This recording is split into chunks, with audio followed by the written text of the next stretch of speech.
everybody, welcome back to Backstage. Today we have a reader question that we're going to answer for you. And the question is kind of dealing with how do you deal with in-laws when you're planning your wedding, your future in-laws, when you're planning your wedding, and how involved do you let them be? And let me just start by saying, Ma, sweet, if you see this, I love you and I think you're wonderful. Well, that's awesome. Thank you. I'm sure she'll think that's great. I think that the way you treat your in-laws when you're preparing for your wedding is great training for the way you treat your in-laws when you're married. And I know for me, there are a couple of principles that I use when it comes to my in-laws, and that is that if your spouse is struggling with their family, you still only speak positively of them. Like, you can complain about your own family, but you don't complain about your spouse's And I would agree family. with that keep your complaints to your own family side and only recognize or speak the good that you see about your in-laws. Yeah, it's important to remember that they are the reason your spouse exists.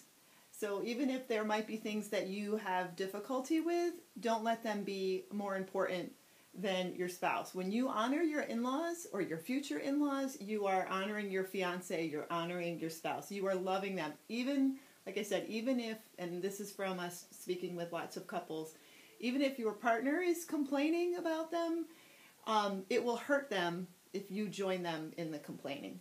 But what I would say is this is a great time to begin the precedent that your marriage, your relationship takes precedence over the others. There's a sense that this is a leaving of one family and the joining together with someone else to form a new family, and that has to take precedence and priority. And so if there is a problem, then the person in the relationship whose family it is should take the initiative to have that conversation.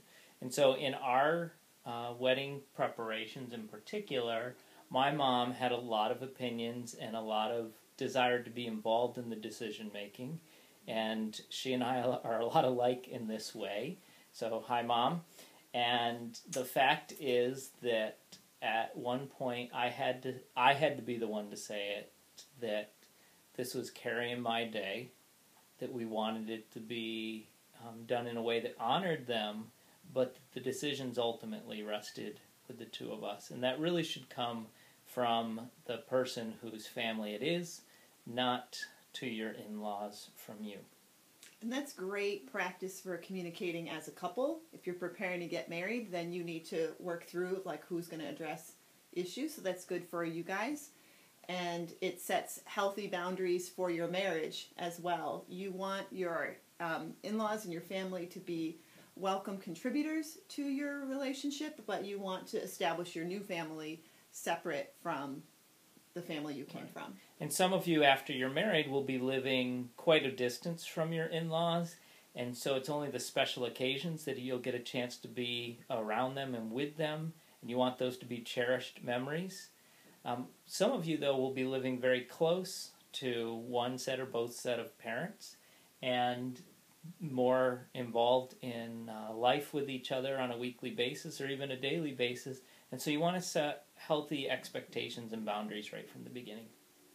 Awesome. Well, hopefully that helped answer your question. If you have other questions for us, which we know you do, so don't be shy, and you can leave them in the comments, and we will talk about it sometime soon. Thanks for joining us.